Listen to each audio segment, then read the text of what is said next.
Welcome to this Rory Peck Trust webinar. We'll be talking about what to watch out for, the increasing legal risks faced by journalists. We're just going to give people a few minutes to come into this webinar, but I can see people coming in, so welcome. Join us, get yourself a cup of tea, whatever you need to see it through this interesting hour on legal risks.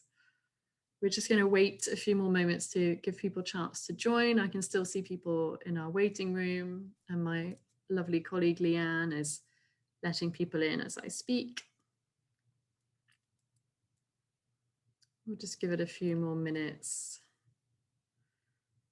Nice to see some familiar names registering for RPT webinars.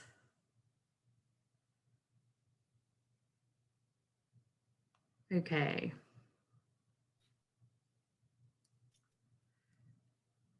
Might just give it another minute. I can't see anyone else in the meeting room. Can you, in the waiting room? Can you, Leanne? No, there's no one waiting at the moment. I'll just let other people in as they pop in. As they pop in, okay. Yeah.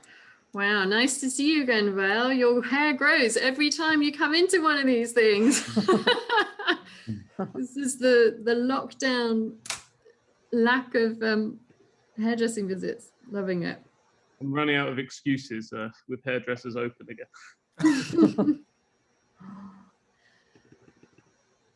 Okay. I think I'm going to start by introducing myself and the trust. If you're not familiar, so the Rory Peck Trust is dedicated to the support, safety and welfare of freelance journalists around the world. We have a long-running assistance fund, and earlier this year we launched a legal fees fund, which is specifically to give freelance journalists financial support to cover legal fees. This is supported by UNESCO's Global Media Defence Fund, which is an initiative that was launched following the UK government's global campaign on media freedom. And the European Centre for Press and Media Freedom also has a similar fund, which they launched a couple of years ago, I believe, and which our speaker tonight, this evening, Flutura Kusari, administers and leads on that fund. So we've noticed that people aren't quite sure how to use the fund or what they can apply for, and are possibly not as aware as they should be about the increasing risks of SLAPs. We're going to go into all of that this evening. And before I introduce our speakers, I want to let you know that we're doing this webinar in partnership with ECPMF, because ECPMF and RPT are both members of a working group of civil society organizations working to tackle the growing prevalence of SLAPs being used to silence journalists. And we will explain exactly what those are. First of all, I want to let you know we are recording this webinar so that it can be used as a resource for anyone else who needs to know about the legal risks to watch out for.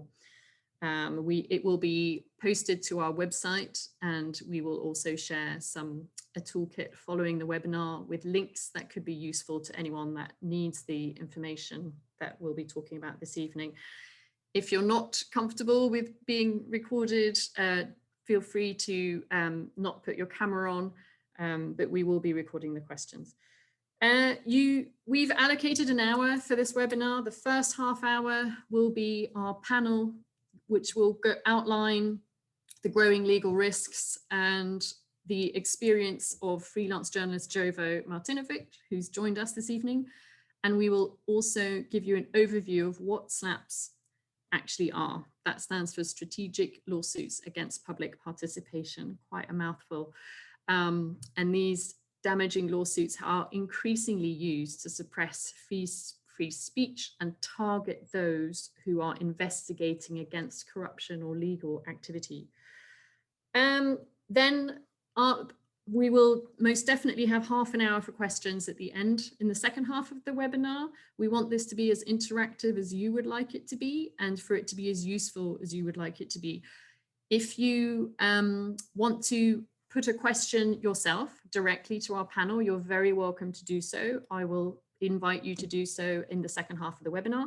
If you have a question that comes to mind as the panelists are presenting, please feel free to pop it in the chat field. Myself or Leanne will make sure that it's put forward during the question section in the second half. So whichever you're most comfortable with, if you would like to put a question in the chat field, feel free to do so at any time. If you want to pose a question to the panelists yourself, we will invite you to do so in the second half. Okay, so I'm going to introduce our lovely speakers who've joined us for this webinar. Flutura Kusari, in the very chic white jacket, is the legal advisor for the European Centre for Press and Media Freedom. She leads the legal support programme and advocates with international organisations to improve legislation to defend freedom of expression. Previously, Flutura worked for various civil society organisations, including the Balkan Investigative Reporting Network, and she has a PhD in media law. Jovo Martinovic is an award-winning freelance investigative journalist based in Montenegro. He's hugely experienced. He's worked for international outlets such as NPR, BBC, CBS, The Economist, and the Financial Times. In 2015, he was arrested while working on a story about arms trafficking in the Balkans, and later charged with illicit production, possession, and trafficking of narcotics. So he'll share his experience of having to deal with a spurious legal attack. I am Clotilde Redfern. I'm the director of the Rory Peck Trust.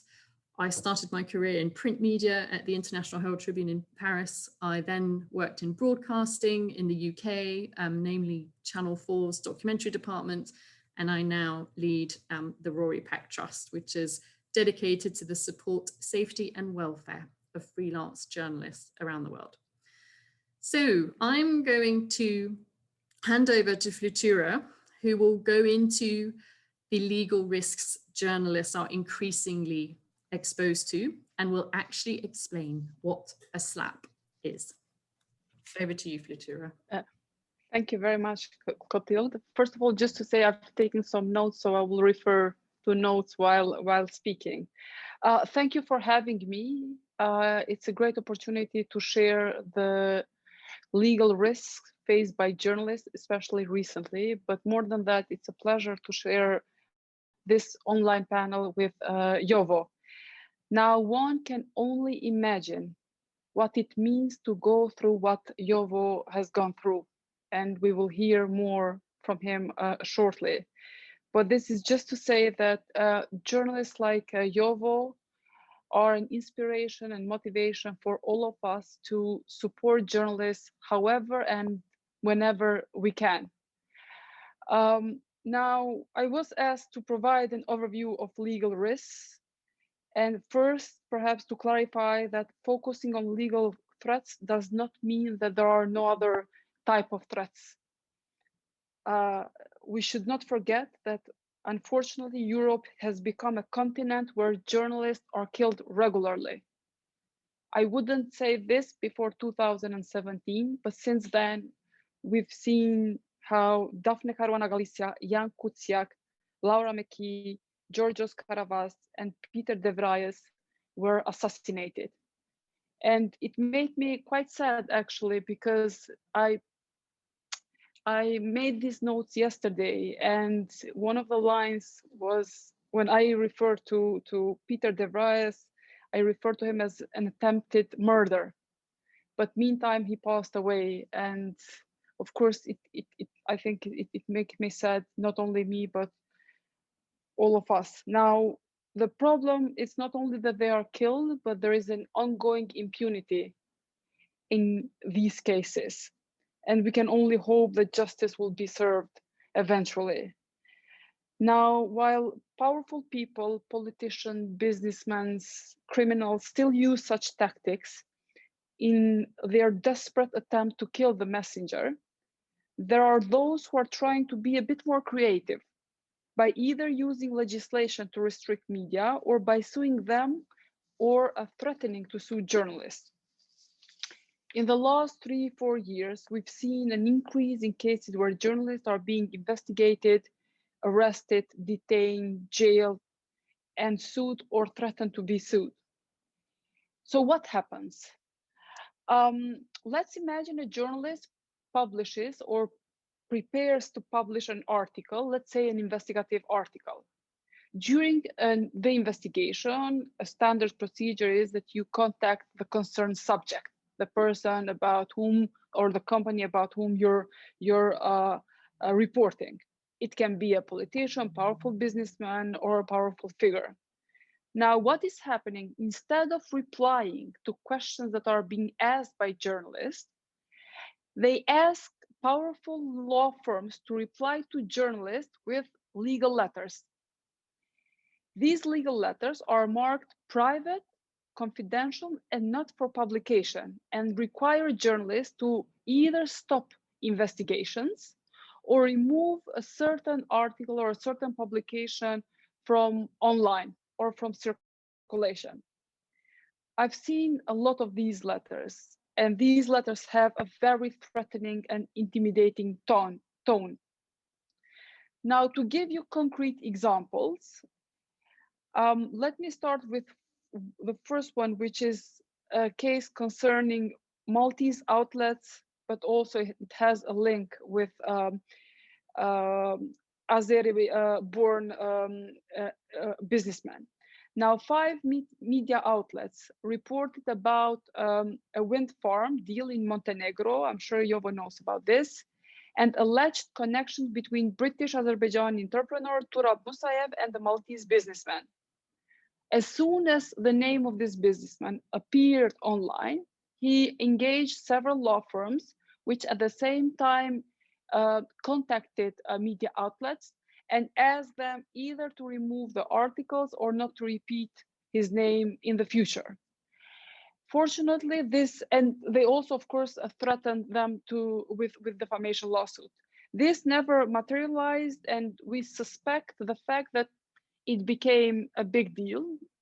It went public, media reported about this, and civil society organizations, international organizations reacted. We think, or we hope, it played a role. Another example is the example of Gazeta Yoborzka. This is media it's one of the biggest media in Poland, and an independent one, which is currently facing more than 100 active defamation lawsuits, filed mainly by state actors or businesses connected to state actors. If you see the content of these of the claims on this lawsuit, you will see that most of them are baseless.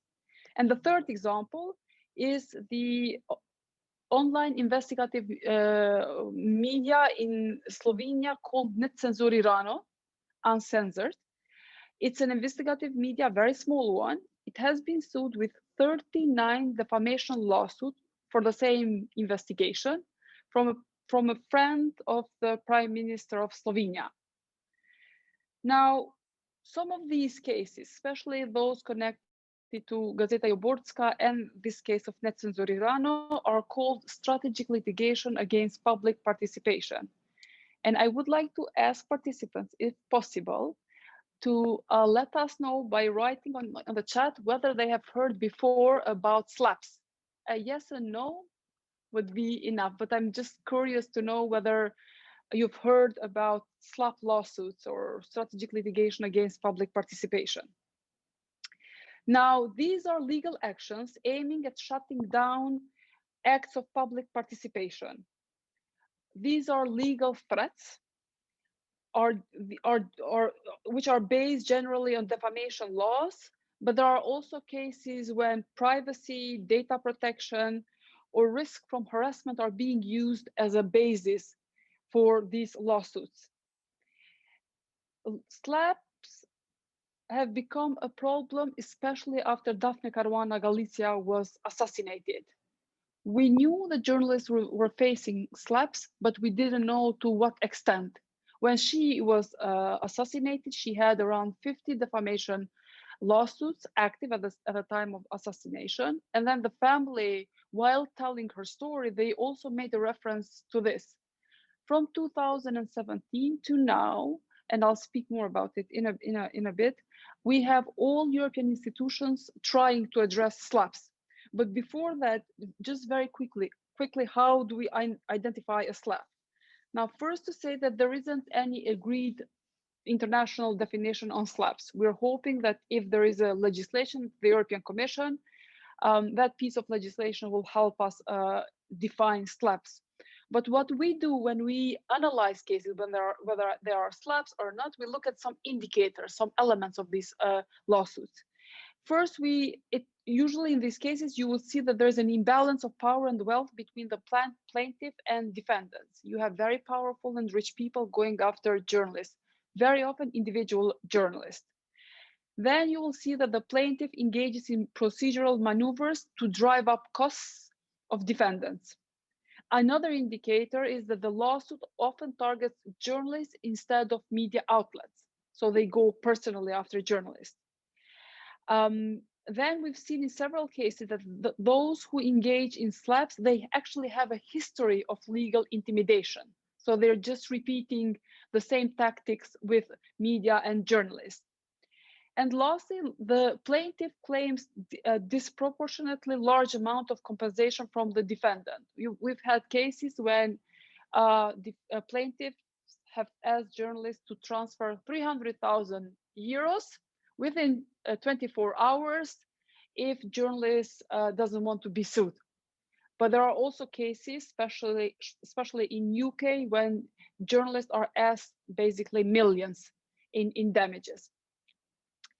Now, so as I said, SLAPs have become a problem, and this is why majority of European institutions are addressing SLAPs. The European Commission has committed itself to propose an initiative. We don't know whether it will be a legislative initiative or not by the end of this year. And also it has set up an anti-SLAP expert group. Secondly, the European Parliament has initiated an INI report. It's an own initiative report, which will be published by the end of this year. And they will see whether they can propose to the European Commission to come up with legislative measures. And lastly, we know that the Council of Europe has concrete plans to address SLAPs. So there's quite a lot happening.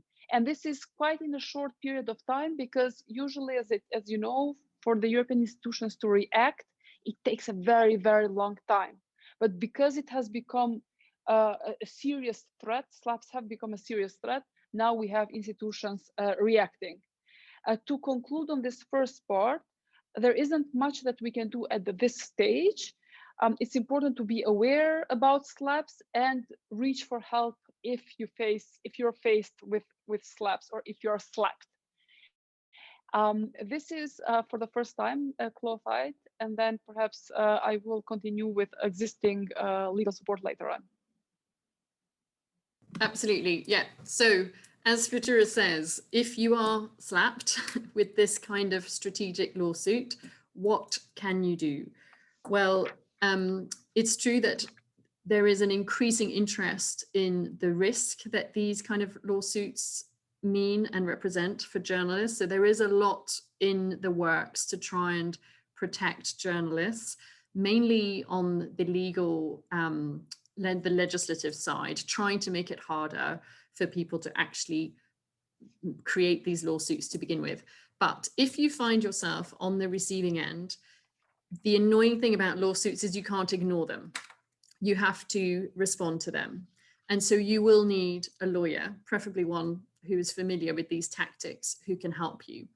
Lawyers are expensive, and if you're a freelance journalist, you will not have a legal department in the news organization that you work with that can represent you or be experienced to do so on, you know, the paycheck of the news outlet that you are employed by.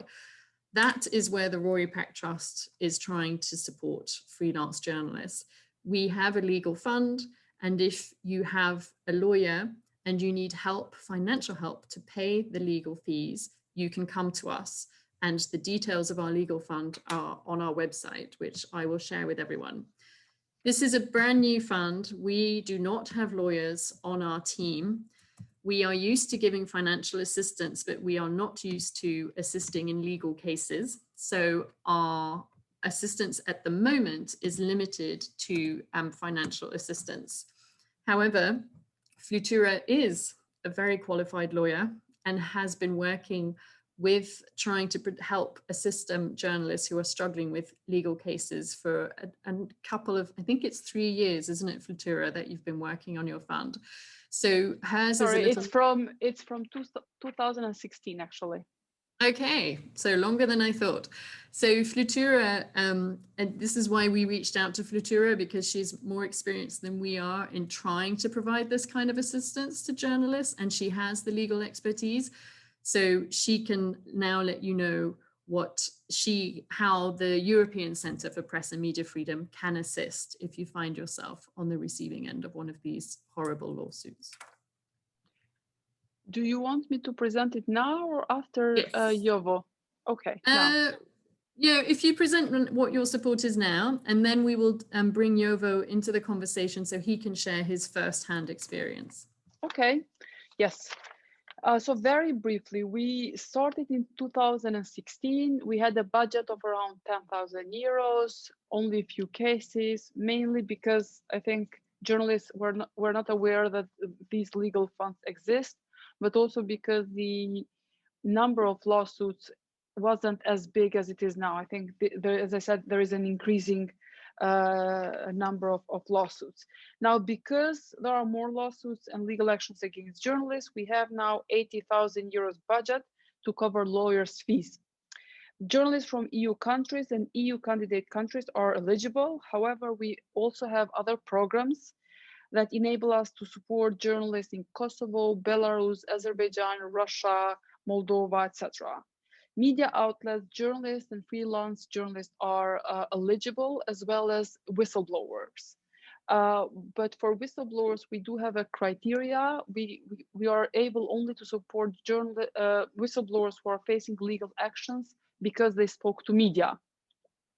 But there are other organizations which provide support to all whistleblowers. Recently, we were engaged in supporting Jonathan Taylor. He's a whistleblower which was trapped for a year in Croatia due to an extradition order. So we were supporting him. Now we're very happy that he's able to return to UK. Now the procedure is fairly easy. We have an online form, but we can also be contacted directly via email, Signal, Facebook, Twitter. So we're not very strict, and we know that most of journalists don't like paperwork. So we're trying to have in place a very easy procedure. Once we receive the request for financial support, what we do is we prepare together with the journalist, with the applicant, a description of the case, meaning who is suing, why, about which article, when, before which court, legal base, etc. It's a very short description. And then we vet the case independently. This means we just confirm the facts that are in that description, usually with our local sources. Sometimes we ask journalists to provide references, or we get in touch directly with a lawyer. It's quite an easy procedure. After we vet the case, we have a legal affairs committee, which is a non-formal body within ECPMF, consisting of international and independent experts, and we check the case with them. Usually we take the decision, but just to make sure that we're supporting those journalists who are really in need, who need the financial support, we check with them, and then we inform journalists that we've granted support. The payment is done, so the legal deadline in Germany is 2 months, but we try to make the payments very quickly, especially if there is an urgency. We either pay journalists directly if they have paid the lawyer and they have to provide evidence for that, so we will reimburse them, or we pay the lawyer directly. Sometimes we try to follow up with cases, and if there is a need, for example, for additional funds, we are able to provide those additional funds. For example, in the case of Yovo, because it's a very long case, for over several years. You will tell more about it. There was a need to provide continuous support.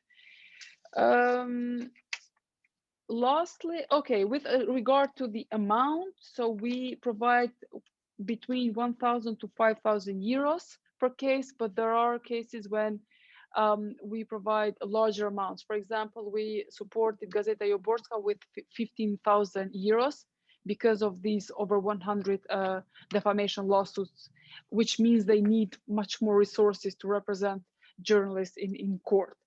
And lastly, in addition to financial support, what we do is we provide advocacy services to journalists, because we've seen often that if a case, not all the time, we have you over here, so that's why I'm saying, but in a lot of cases, when a case becomes public, when there are statements from international and statements and reactions from international organizations, or letters addressed to stakeholders, then we see that it makes a difference. You have sometimes plaintiffs withdrawing or plaintiffs not going ahead with a certain legal threat, etc. So what we try to do is, when the journalist agrees, we issue public statements, we address to authorities at national level, etc. And also we try to address cases of journalists at political level. For example, this is recorded, but very, very briefly. In the case of Yovo, we made sure that when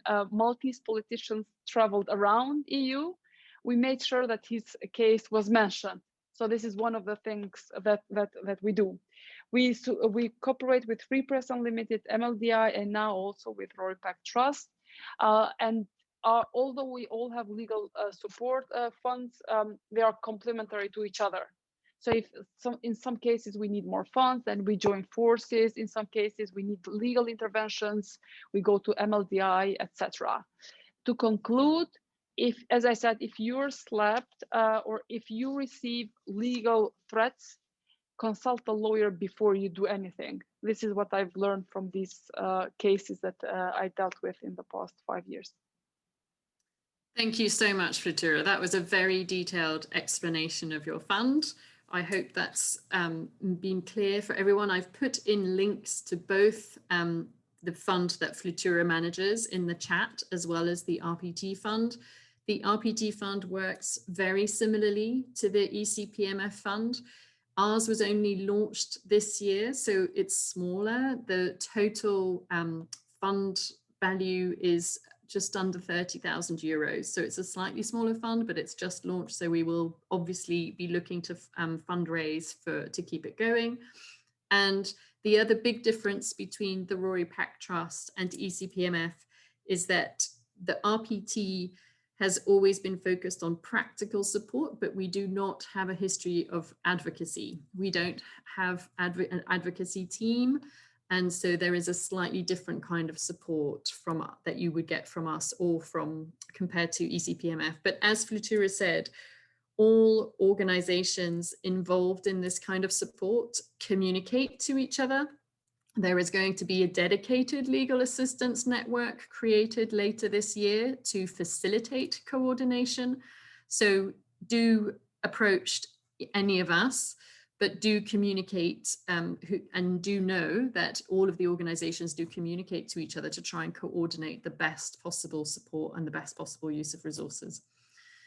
So this is all very theoretical, what we've spoken about so far. So what I would like to do now is bring Jovo into the conversation to make it personal, explain his own experience, to bring it to life for you and let you know how challenging it can be. And also that if this happens to you, it's not any indication on your journalism. Even very, very experienced journalists can find themselves targeted by SLAP lawsuits. Jovo, over to you. Hello all, and thank you for having me on this platform. Well, as Flutura said before, my case is somewhat unique, well, at least in Europe. In 2015, I was arrested while working for French Canal Plus investigation department It's called Special Investigation or Investigation Spéciale. We were following arms smuggling from the Balkans to France, as some of those weapons ended up with terrorists. And you know what was happening in France in 2015 and 16. From the very beginning, I was honest with all authorities in Serbia, Bosnia, Montenegro, Kosovo, that we were journalists, that we were following the trails of weapons, and so on. However, I could see from the very start that in Montenegro and in Bosnia, we were being followed all the time, basically around the clock, which is, you know, we're just doing our jobs. I mean, we are journalists, and so be it. I mean, if need be. However, I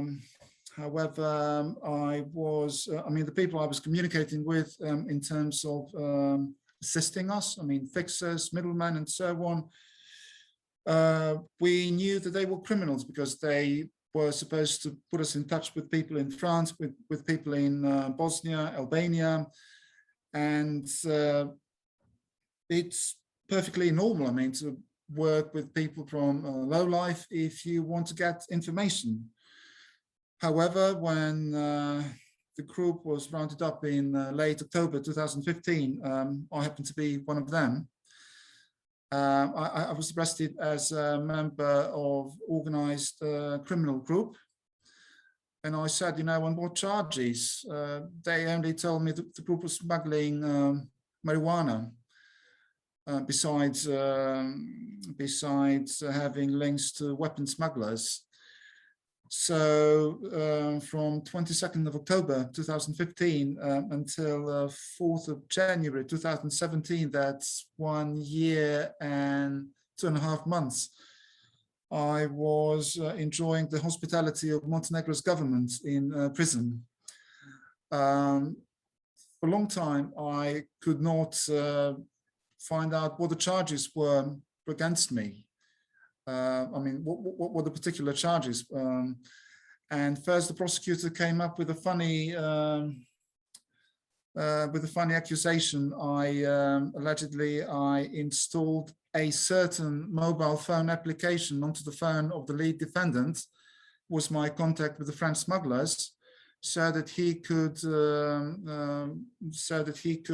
smuggle narcotics with his friends. It didn't, you know, the prosecutor didn't say, you know, what was that application. I mean, a certain application, that's what it stood in the accusation. And by any regulation or law, I mean, that accusation would have been immediately rejected. Eventually, I mean, the prosecutor changed her mind, and it turned out that I arranged a meeting between the lead defendant and 2 other guys who were working as fixers for the French television. And that's what the whole indictment actually downsized to. I just introduced 2 guys. I mean, for that thing, you don't lock up someone for more than a year in investigative prison. And it didn't matter that that all those guys knew each other from before. And when I offered evidence, you know, I did not introduce those guys, I mean, for the sake of pot smuggling, but, you know, they worked for my production team. That didn't matter at all. So, long story cut short, the court in Montenegro convicted me first. In the first trial, they convicted me to 1 year and a year and a half of prison. Then the appeals court quashed the verdict, and in the retrial, they gave me 1 year. But since I spent more than that in pre-trial detention, I'm at large. But nevertheless, I mean, criminal record remains. Another thing which is very important is that I live in a country which was ruled by the same Communist Party for 75 years until the end of last year. So we had the same political party in power since 1945, the end of Second World War. And they changed the name in 91 when the Iron Curtain fell, but nevertheless, I mean, they retained all the means of mass surveillance and control of the population. And when you work for a foreign outlet, well, especially the big ones like the BBC, CBS, and so on, it's just a matter of time before you get approached by Secret Service or government officials. And they ask you to become friends with them. And like, you know, we only want to know what they are up to, or, you know, what they think about our beloved president. And, you know, you should agree, you know, to share information with us. And sometimes, you know, we'll give you information to plant to those journalists or to diplomats that you communicate with. And, you know, you prove yourself to be a patriotic citizen. That's normal reasoning. Unfortunately, even in Montenegro, I mean, it's not North Korea or China. It's happening in Montenegro as well, unfortunately. And of course, I mean, they offer you all kinds of perks, but throughout the time, I maintained my independence. I mean, I was just doing my job. They even arrested me in 2004 under. I was indicted for the denigration of the good name of Montenegro because I was a photographer to a British journalist who published a story about trafficking of children, Roma children. Back then I was detained for 7 days, and then they let me go, hoping, you know, that later I would be willing to cooperate. So in those kind of things, when you live in autocratic or semi-autocratic regimes, I would advise all other journalists, I mean, who live in similar countries, to whatever they do, they should have a proof of or document whether they communicate with government officials. I mean, if you want to, you know, hear their story or send questions, always make sure that you document whatever you ask about. Well, it didn't help me in my case because the fixer for the French television who was helping us in Bosnia, he was later truly caught with 20 kilos of pot. And believe it or not, the Montenegrin special prosecutor pardoned the guy and granted him the status of a collaborating witness, the witness collaborator, in exchange for a testimony against me. So they released a drug dealer who would, you know, point a finger at the journalist. And even before I was arrested, you know, when it was kind of starting, when things were starting to unfold, that those guys were not just helping us, but were into other things. I did record the guy. I mean, I had a private conversation with him and I recorded him. And from the conversation, it appeared that, you know, he was involved and I had nothing to do with that. And I even presented that to the court, but it didn't help. I mean, the court was just deaf, I mean, to whatever arguments from my side. It is what it is. I am. My appeal my second appeal was rejected, so I'm bringing the case now before the Supreme Court for violations of the procedures, illegal composition of the panel of the judges, and illegal appointment of the witness collaborator. So my case is still pending after 6 years. From the legal side and from the financial side, it's just awfully exhausting, exacerbating. First of all, the plan is like with slabs. They want to wear you down. They want to exhaust you. They want you to forget all other things and just, you know, deal with your court case or with your libels. I mean, in other cases. And my case has been going on for nearly 6 years with no end in sight, because even if I manage to quash the verdict before the Supreme Court, there will be another retrial and so on and so on. And by law, due to the nature of the indictment against me, I had to have a lawyer.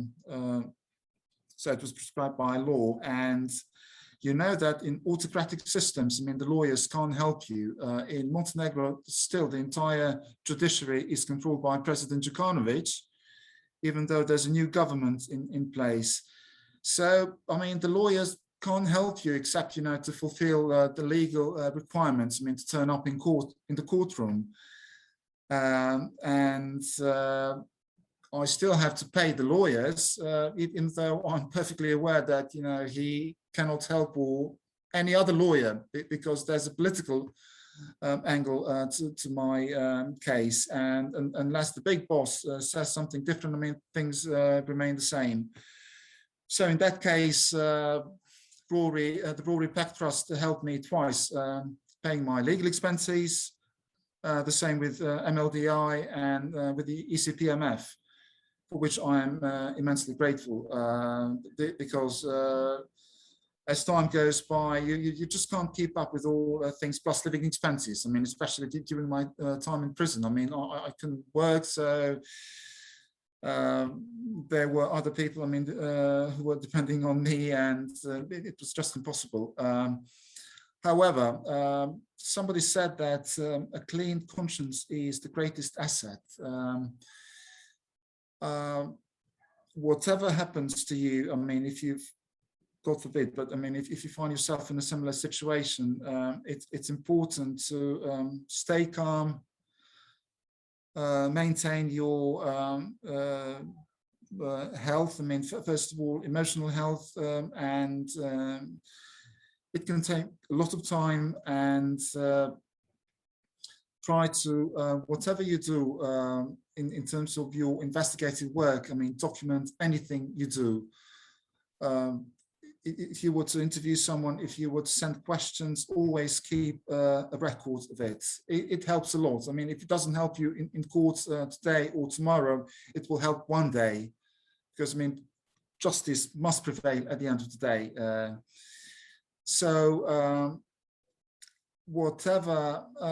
However things happen, whether in autocratic regimes like Montenegro, or even in the EU countries, I mean, things like in Malta, Flutura mentioned the case of the wind farm, Montenegrin wind farm, and the Maltese and Azeri businessmen getting involved with our president.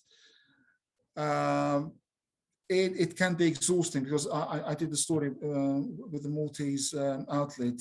I mean, similar story, and that threat landed to our table. That was a year ago. Keep a record of all your sources, take notes. Anything you do, it helps you eventually, whether in court or before international organizations. So I want to encourage all other investigators to carry on and never let injustice prevail.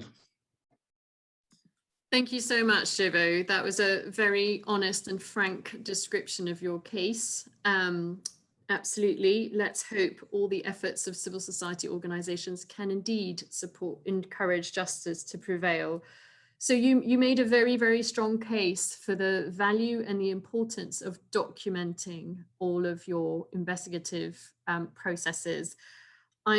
We spoke about this briefly in preparation for this webinar, and I wanted to know, with the benefit of hindsight, what would you have done differently? It sounds like that is the key piece of advice. Is that the key takeaway that your difficult experience has made you realize? Yes. The thing is, since, you know, I've been accused by the special prosecutor, and the government backed the allegations against me. It's and those allegations, I mean, accusations were very serious. So a lot of people will wonder, you know, whether there is any truth in those allegations, indictments, and so on. That's why I keep saying that it's important to record anything you are doing. Whether I would have done something differently, I kept asking myself for nearly 6 years, what would have been different, maybe if I left the country, I mean, that might have helped me, stay out of prison, but it's something that I don't have a clear answer for. Now, you mentioned that you were doing this story for the investigative unit of Canal Plus, I believe, the Francophone broadcaster. We have a question from Brian Uranovsky asking if the media outlet did anything to help you initially or were able to assist you in any way, because obviously in the end you had to reach out to civil society organizations to support you. Well, at the beginning, there wasn't much help, to be honest. First of all, the company was sold to another entity, and the leaving guys and the incoming guys, I mean, they were kind of confused and had some tense relationships with the producers. So it took some time for them to get organized. And it was disappointing, to be honest. That sounds like a lack of kind of ownership of the responsibility towards freelance journalists there, in my opinion. Can I ask, we also have a question from a freelance journalist from Pakistan who's facing threats, who would like to put his question forward. Salim, would you like to ask your question? Yes, ma'am. I am from Pakistan. I am freelance journalist and doing journalism from last 4 years. I want to put my question in this panel. As I am receiving threats from an religious extremist outfit and group which is working in Pakistan on religious extremism. They put, I am not very good in English, but I will convince you. This extremist group which is found in Pakistan, they make protest against France in Pakistan and damage public properties of Pakistan, damage journalists, attack and journalists. I am facing threats from last 3 months. I put my case and I emailed to each and every NGOs, each and every human rights organization internationally, because in Pakistan, I can't file this case. In Pakistan, in anywhere, a police station, in government, when I go to file this case, I know they will also meet with these extremists, because extremism level is in Pakistan is very high. So Salim, has someone filed a legal case against you? No, though this is not a legal case. This is a threat case, which is I am facing by extremists. But I can't file my case in police station because in last week, a policeman killed a man which is arrested in blasphemy case. After the court released him, and this policeman killed this man. So I can't file my case in police. I know they are one. So yeah. I emailed my case to Rory Peck Trust and all the other organizations, NGOs, but no one is listening to me. I provide my all information. I provide my all details and proofs, each and everything, but no one is listening to me. No one is listening to me. So I am putting my case. I search on Twitter and internet, and I found your link. After that, I am here to put my case in front of you because you are international journalists. If you highlight my case in media or anywhere, these extremists will reach at my home. I know in Pakistan, extremism is at very high level. And you know the cases of journalists. In last 3 months, 4 journalists has been killed. 4 journalists has been abducted in front of cameras. No one case is solved. No one case is solved. And I will be the next. I know, I will be the next. But no one is helping me. No one. Maybe I am not from Europe. That is the reason. Maybe I am not English speaking. That is the reason. I don't know. No, I think the challenge is that there are so many journalists being threatened and so many journalists whose safety is compromised. And there is a civil society group of organizations that is trying really hard to support journalists like yourselves. There is also a network called the Journalists in Distress Network. And I'm very glad to hear that you have been emailing the civil society organizations with your case. They will help if they can, but obviously resources are limited. But it sounds like you're concerned for your safety, and so you need to consider your digital security and do some risks awareness, and probably maybe it sounds like you feel unsafe and that you need to leave. I know the situation is very difficult for many journalists in Pakistan. This panel is very specifically about journalists being attacked legally. So your issue is slightly different, but I welcome you here, and I'm glad that you're taking part. Brian, did you want to make a point about the legal or moral obligations of media outlets?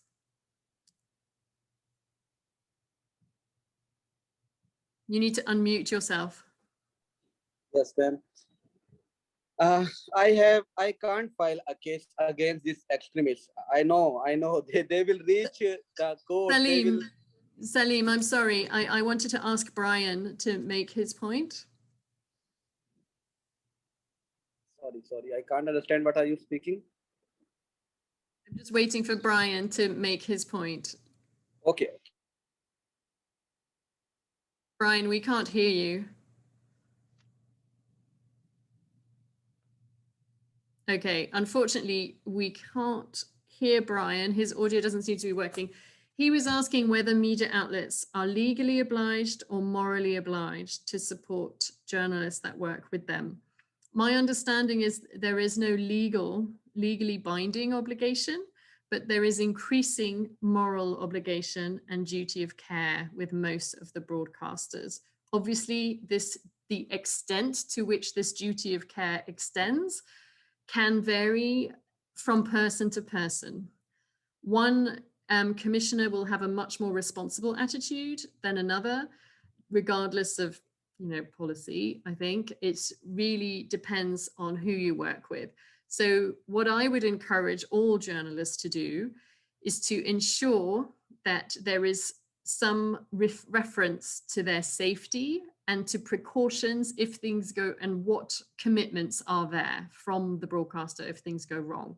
There is an organization called the ACOS Alliance, which stands for A Culture of Safety. The ACOS Alliance is a coordinating group which has been working very hard to create draft legal contracts for journalists to have with news media outlets, and encouraging journalists to stick up for themselves when they're commissioned to do risky investigations, to know ahead of time who will pay if they need to get out quickly, who will cover their legal fees, and have all those conversations ahead of time so that you're prepared.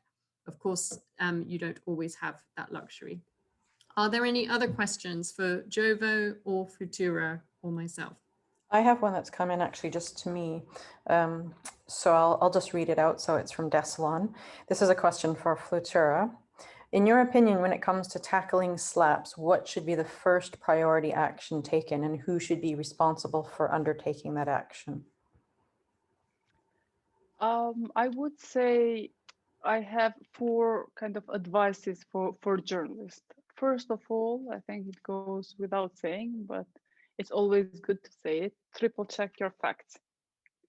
There is a difference between lawsuits which have some merits, which are difficult to defend, and there are lawsuits which are clearly meritless, and these are much easier to defend.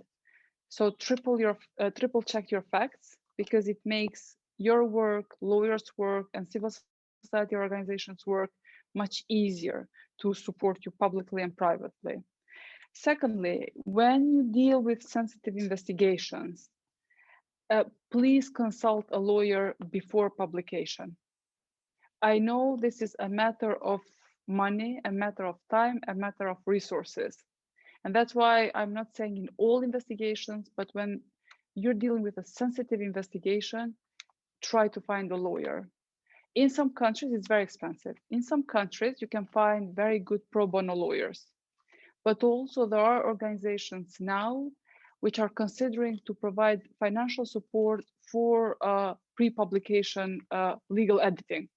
So some help will be available soon, hopefully. Thirdly, if you receive either a legal threat, someone saying we will sue you, or an actual defamation lawsuit, please make it public. 3 years ago, when we started to speak to journalists in different countries, especially in Malta, journalists were very reluctant to speak about lawsuits because they felt there is a stigma attached to the fact that your work is being questioned. In some countries, just the mere fact that you've been sued, it gives an impression that something went wrong. So we worked with a lot of journalists and we convinced a lot of them to go public.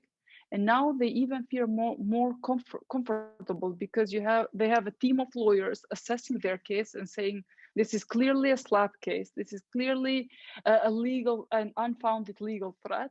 So publish it. And there are platforms. There are very good platforms, 2 platforms, Mapping Media Freedom, which is run by ECPMF, and Council of Europe platform on safety of journalists, which is registering legal actions against journalists. Again, this is something that we are doing only recently.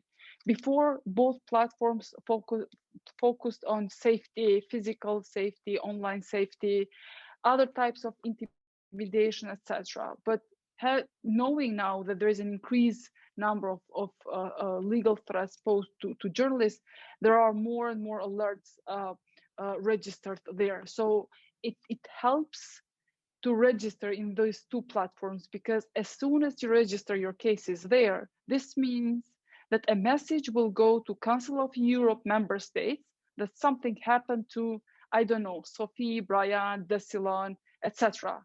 Similarly with Mapping Media Freedom, the European Commission and other European Union will immediately know what happened to a certain journalist in a certain country. And sometimes the public pressure, it's a type of defense. After you make your case public, seek legal and financial support, because there is financial support available. You don't have to pay a lawyer. There are, as we mentioned, 4 organizations, so there is financial support available. In terms of hiring a lawyer, it's always good for a journalist to hire a lawyer. International organizations cannot know and they cannot suggest good lawyers in different countries. And also it might result that we do mistakes. For example, I can have a good reference in a country where I never lived, I don't understand the language, etc. But for journalists, I don't know, he or she can, sometimes it happens that they don't feel very comfortable. So you identify the lawyer, check with the international organizations, apply, and then you will get the support. I hope I answered the question. That's a really good. Go on. Sorry, the platforms, I see the question. The platforms are Mapping Media Freedom and Council of Europe platform on safety of journalists. We will prepare a list with all the resources, including the links of these 2 platforms, and we will share it with you.